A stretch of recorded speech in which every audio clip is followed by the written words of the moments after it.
अंबेडकर को सम्मान तो भगवान परशुराम का अपमान क्यों? योगी के इस फैसले से बीजेपी को लगेगा झटका। ब्राह्मण मुक्त होने जा रही इस राज्य की विधानसभा क्या जानबूझकर बार बार पूरे देश में किया जा रहा टारगेट? मायावती के जिस फैसले को बताया गया था अपराध, उसी में अवसर क्यों खोज रही बीजेपी? सवर्णों का फूटा गुस्सा।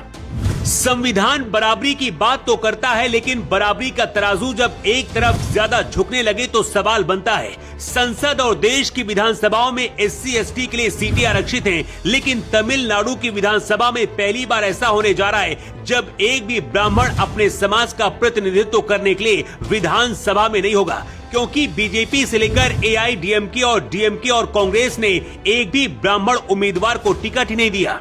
जिस बीजेपी को सवर्ण अपनी पार्टी मानते रहे, उस पार्टी ने भी एक भी ब्राह्मण को टिकट नहीं दिया।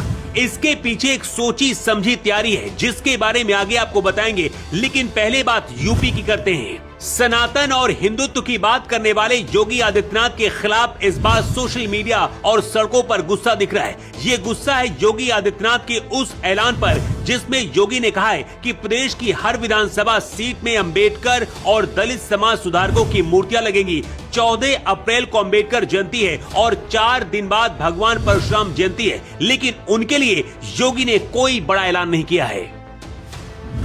योगी सरकार ने 403 करोड़ रुपए के बजट का ऐलान किया है। हर विधानसभा क्षेत्र में अंबेडकर की मूर्तियों पर खर्च होगा।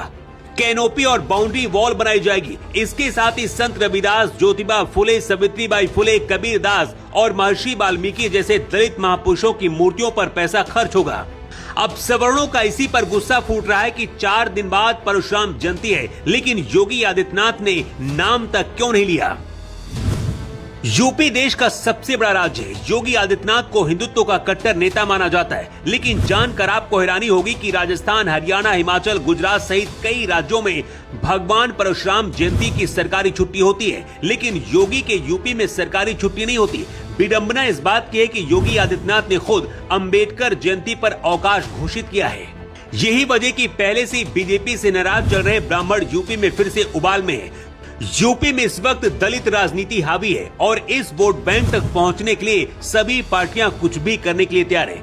मायावती ने अपनी सरकार में जब मूर्तियां लगवाई थी, उस दौरान कहा गया था कि जनता का पैसा बर्बाद किया जा रहा है, लेकिन अब बीजेपी जाति और वोट बैंक के तराजू से तौलकर 403 करोड़ सिर्फ मूर्तियों के लिए खर्च करके अपने लिए 2027 के लिए अवसर तलाश रही है।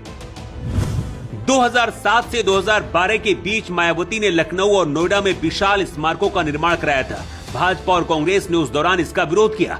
मायावती सरकार के खिलाफ सुप्रीम कोर्ट में उस दौरान दलील दी गई थी कि जनता की गाढ़ी कमाई का पैसा स्कूलों और अस्पतालों में लगना चाहिए। जो भाजपा कल तक मायावती के पार्कों को कोसती थी, आज वही सरकार उनके रखरखाव के लिए करोड़ों का बजट जारी कर रही है। इसके पीछे की रणनीति साफ है, दलित वोट बैंक।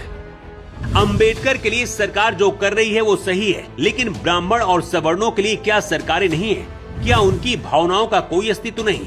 पूरे देश में इस वक्त सिर्फ दलित राजनीति चल रही है। देश की राष्ट्रपति खुद कहती हैं कि उनकी सरकार दलित, शोषित और वंचितों के लिए है। सभी पार्टियां भी यही कहती हैं। ऐसे में सवर्णों के लिए क्या कोई सुरक्षा तंत्र नहीं है?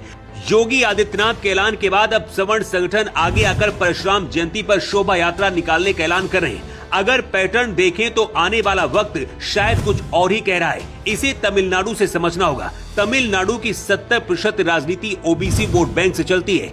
जयललिता के निधन के बाद वहां के वोटर बीजेपी में शिफ्ट हुए।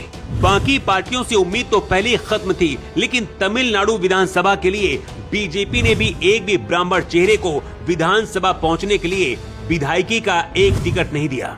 क्या ये वो तराजू नहीं जिसमें सिर्फ अपने फायदे के हिसाब से धीरे धीरे साइड किया जा रहा है? संविधान समानता की बात करता है, लेकिन जिस समुदाय का एक भी विधायक विधानसभा तक न पहुंचे, उस समुदाय का प्रतिनिधित्व कैसे होगा? तमिलनाडु देश का सबसे संवेदनशील राज्य रहा है, जहां ब्राह्मणों के साथ भेदभाव होता रहा है, और अब इसका असर यूपी तक दिख रहा है।